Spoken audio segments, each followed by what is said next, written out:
Oh, what a time to be alive, ladies and gentlemen. Oh, yes, what you're looking at on your screen right now, these are the early specs leak for the next generation PlayStation 6 console, ladies and gentlemen. Now, this is according to Moore's Law is dead, so we're going to get into it uh, in a little bit here. If you are new, like, share, subscribe, do all that good stuff for your boy. Thank y'all so much. We're gonna cut the small talk. We're gonna get straight into this whole thing, man. Because if you are happy to see this, right, as a PlayStation gamer, you are falling into the fanboy, uh, you know, category, such as what we used to say about Xbox gamers, right? They fall in line with everything Phil Spencer said, everything Microsoft does, whatever it is, the pivot, they go along with it. Uh, you know, they tweak some things and they moving with it, right? They move with the agenda. The same thing is happening here with PlayStation gamers, right? If you are jumping for joy when you are looking at these early specs leak for the next PlayStation 6 consoles. Why do I say that? Because if you look at this generation of PlayStation 5, could we actually sit here and say, you know what? It's time for a PlayStation 6. We've gotten everything we could from this generation. It's time to move on. I'm ready for the next gen, graphics and all that. Like, could we possibly say that? Absolutely not. We cannot say that right now. The majority of people, when this console comes out, are gonna be saying to themselves, I'm not ready to move on from my PlayStation 5. They're gonna be saying it. I'm telling you. Think how much people are still on PlayStation 4 that have not moved up to PS5. So you think about that, right? Because I'm gonna show you a chart later on that's gonna speak on that. But let's stick right here first, right? So, if we look at this, PlayStation 5 releases 2020, PlayStation 5 Pro releases 2024.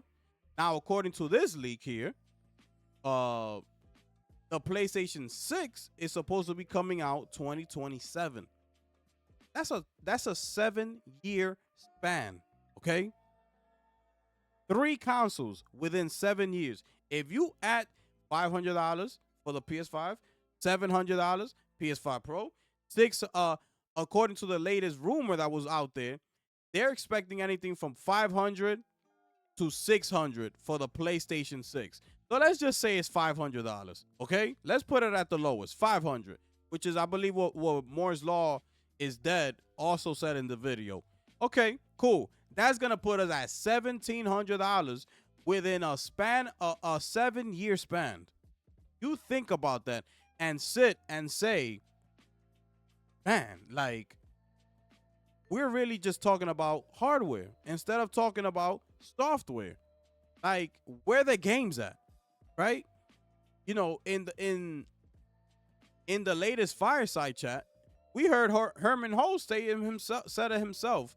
We're still gonna continue to give those big AAA first, single player experiences that our fans, care so much about and expect from us, right? Herman Holst said that.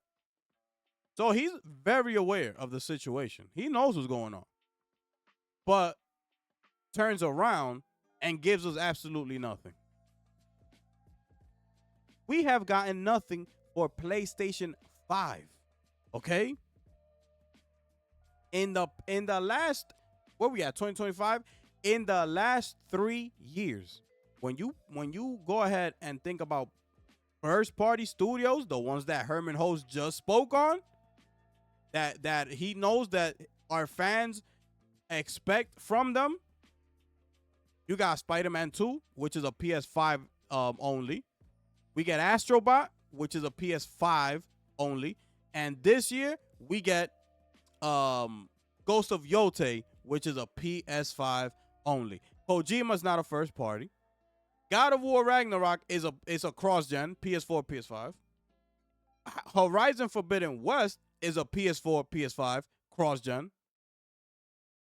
So in the last 3 years, we've only gotten two first party titles. Sorry about that. Two. I was uploading a video on my YouTube. Two first party titles when it comes to PlayStation in the last 3 years. Okay. We haven't seen anything. They keep doing these state of plays and showing us nothing. Okay. You know, the PlayStation gamer is going as far as hyping up XDev, which is the help, right? Let's just call it what it is. XDev is there to help. And I said to people, "Oh, but we didn't get nothing from PlayStation." They were like, "Oh yeah, XDev." I said, "XDev." So we going as far as capping for the help that's supposed to be there for support. This is how far we've come. Okay? We've gotten nothing. Do not mention to me Returnal, because Returnal, nobody supported it. Okay? So do not come in here try to mention Returnal when off rip it only sold 530,000 copies. So I don't want to hear nothing about Returnal. Nobody supported it. I don't want to hear nothing about it. And then we get the MVP of this generation, which has been Insomniac. Ratchet and Clank, Miles Morales, Spider-Man 2, all this generation. And these PS gamers have the audacity to be tweeting at Insomniac, where Wolverine at? Instead of going and tweeting Naughty Dog and the rest of the studios, Media Molecule and the rest of them that we have not seen or heard anything from. Okay? Helldivers is not a first party studio. That's a second party. Why? Yeah, they own the IP, which they bought from Arrowhead, and Arrowhead is developing the game. So that makes it second party. That's not a first party. Okay? Arrowhead delivers the fastest selling game within the 30 years of PlayStation's history. What does Sony decide to do? Not sign them. We don't need y'all. We need Jade Raymond, though. We need Jason Blundell, though. We need Team LFG, though. And last but not least, oh yes, we need Bungie. Absolutely. We need all that $3.8 billion worth of Bungie. We need that in-house. We haven't heard nothing. The latest thing we heard from Marathon, we don't need to take it there because we already know what happened. And it's ugly. We have not seen nothing from any of these newly acquired studios. So, with that being said, that's what I have to say about the whole 2027 release date. Okay, think about that. $1,700, no first party games. According to this 2027, is it fair to say that Naughty Dog is coming out with Intergalactic for the PS6 and is going to be a cross generational title? We just heard word that he just came back to Naughty Dog to continue to work on Intergalactic. That means he took a break.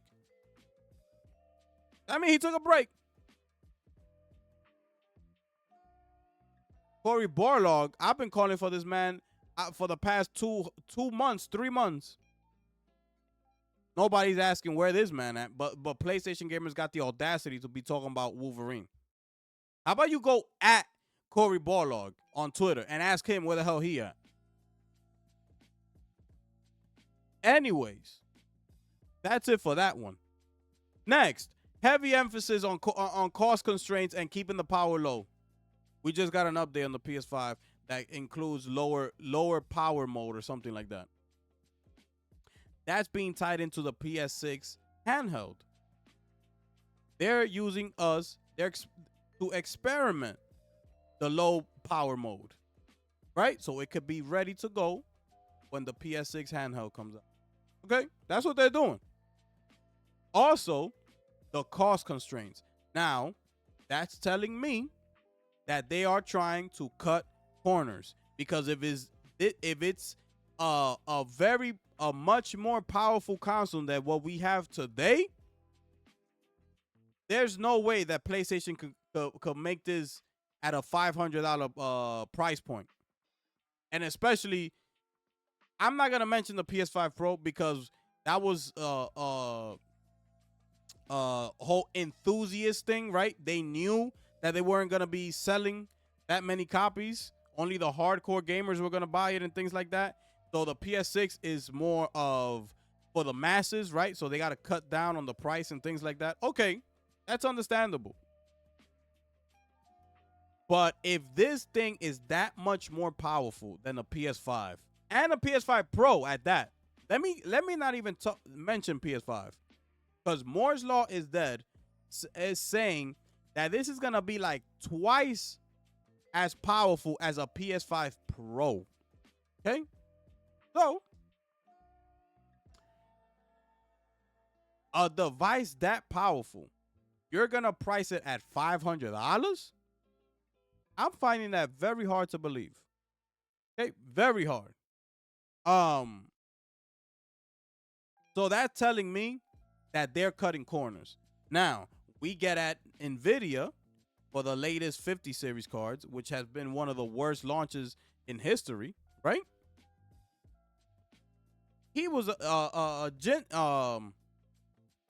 I'm forgetting his name, from Nvidia, was up there on that stage talking about that the 5070 has the same amount of power as a 4090 and is priced at $549. Everybody was shocked. Everybody was like, that's impossible. But that's only possible because of AI, right? AI. The 50 series got that transformer model. It got 4 times generation frames. It got a whole bunch of stuff going for it, right? But that's why he was able to be up there and say yes, is as much as a 4090, because he knows that the AI is doing the heavy lifting. We look at the PS6 with the PSSR now. Could we sit here and say that the same thing is going to happen then, right? The PSSR is going to be doing all the major heavy lifting for the PlayStation 6. So could Sony be like playing us like Nvidia has been playing us? You know, it's not that far-fetched to say yes, they could be, okay? So that's what I'm getting from that. That whole cost constraint, $500, double the power of a PS5 Pro. You know, the handheld is coming with it. It's a lot going on, right? For $500, listen, man, I'm finding that very hard to believe. That low power joint, they're gonna latch onto this to make excuse. I'm already seeing it. You know, oh, we had to cut down on that game. We couldn't do whatever because, you know, we got to make sure it's compatible with the PlayStation Portable that we got out now. Those are the excuses you're going to get. So what does that mean? That game is not going to fully utilize the full potential of the PlayStation 6. That's what that means. So then guess what? That PlayStation 6 generation is going to be another waste. Okay? It's going to be another waste. Backwards compatibility, which is another one that we see up here. No mentioning of a PS3. We were supposed to get something of a backwards compatibility with the PS5, the original PS5. We still haven't gotten that. The PS5 Pro comes out with the AI upscaler, PSSR, whatever it does. Boom. We still haven't heard one single word about backwards compatible with PS3, PS2, and PS1. Now we're moving into a new generation. 2 times the power of a PS5 Pro, and we still are not going to be able to play PlayStation 3, 2, and 1 games with the backwards compatibility. And y'all still okay with that. Y'all still want to be over here praising these specs and can't wait for the new PS6 to come out. See what I'm saying? It's ridiculous. These people make me sick. You know?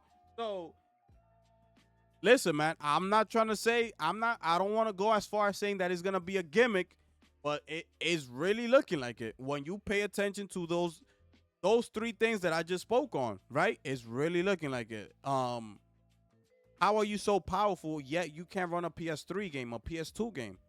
It's I don't know what's going on over at Sony. They don't talk. They don't say anything. What's going on? Nothing like that. They had to pre-record a fireside chat for their for the latest financial for their investors, shareholders. Excuse me. Yeah, for the shareholders. These people are so confused. They don't know what to do. They don't know what they're doing. Okay, they do not know what they're doing. I'm telling you. We move on to the handheld.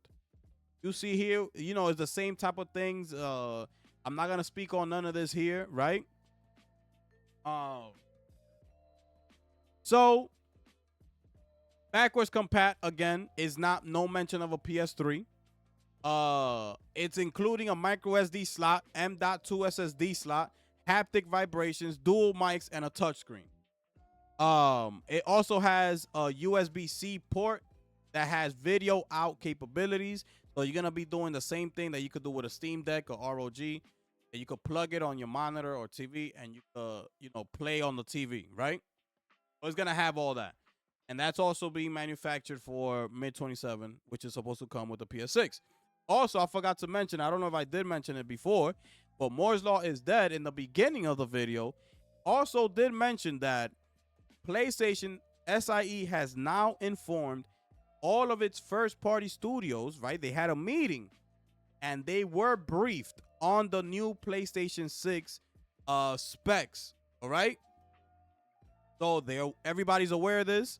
So we could safely assume that they are now starting to do their next work towards the PS6 whenever they decide to start up a new project. So it's out there already, right? They know it's out there, and that's why I'm really thinking about like Intergalactic, that new Cory Barlog game. Like, are they lining up to come, for that PlayStation 6, which is gonna be cross-gen with PS5? I'm really starting to think that now. I'm really starting to think that. Because it's not making any sense. The Intergalactic trailer we got at last year's Video Game Awards, right? We just reached August. Okay, we're in August, people. We're only a couple months out of December again, back at the Video Game Awards. We haven't seen no new images or nothing like that. No quick update on the game, anything. Even like no trailer, but even that as far as images, we haven't even seen none of that. So could we say that we're gonna come back to the video games 2025 without seeing a new trailer from Intergalactic, which is gonna be 365 days, right? This is the same thing that we were clowning Rockstar when we were going from the first trailer to the second trailer. Remember when it hit 365 days, people online was making it a big deal. They were like, bro, we are now a year from the first trailer and we haven't seen nothing from Rockstar ever since. They've gone complete silent. Naughty Dog is on track to do the same thing. That's all I'm saying. Cory Barlog, I ain't even gonna speak on this man. I have no words. I'm sure the game is gonna be great and all that, but bro, like, you gotta come out and say something, bro. Something. Let me show you now. Let me move over to Matt Piscatella, because he recently came out with a new chart, which tracks the active users, right, for the week ending in July 26th, I believe.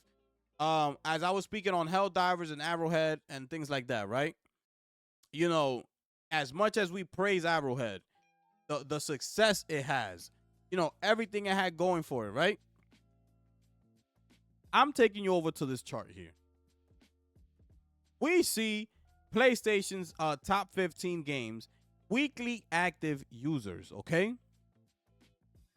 You do not see Helldivers 2 on this chart. I'll take it as far, you don't see any Sony game on this chart here, okay? All you see is a bunch of third-party games, and that's that. That's all you see.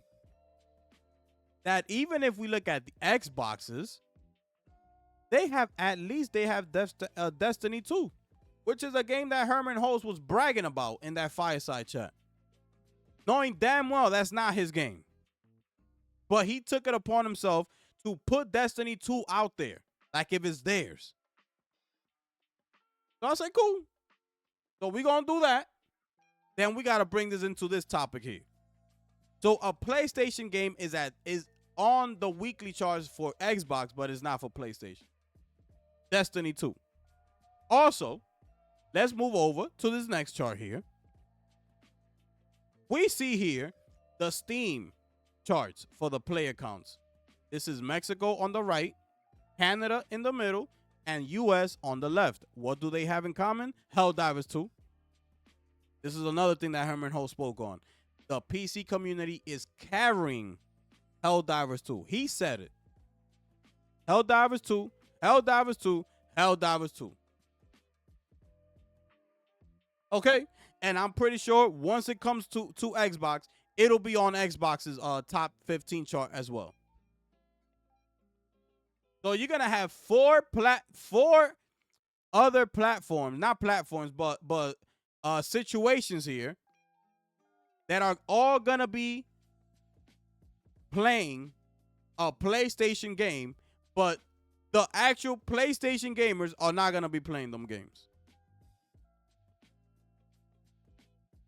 It's ridiculous, ladies and gentlemen. Because, you know, it goes back to what I was saying. Yes, Helldivers 2 has been successful. It's done everything. It's done wonders.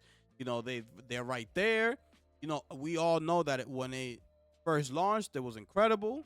They went ahead and fumbled the bag. This game has not recovered ever since then, right? So as far as peak numbers go and things like that. So, but this tells you, right? PlayStation wants to be right here. This is where they want to see their live service game be at, right here. You see what Call of Duty, Fortnite, Roblox? Sony wants a game that they make first party, right, sitting right here, okay? So, it shows you why they're so heavy on live service, signing up creating all these new studios for live service. The 12 live service game that Jim Ryan spoke on, right? It shows you. It shows you because PlayStation gamers be online trying to talk like they know better than everybody. Looking at these charts, it's saying otherwise. PlayStation should go back to first party, only drop the multiplayer, drop the live service, but those first person games are not going to be sitting up on these charts right here. So they got to do both.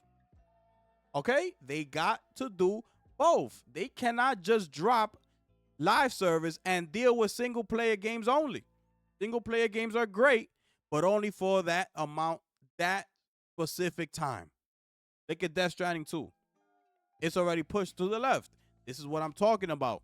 It's only good for that specific time. After that, we going back to Call of Duty. We going back to Fortnite and the rest of the gang. We back at it. You know? So, I'm going to leave y'all with this right here. Okay?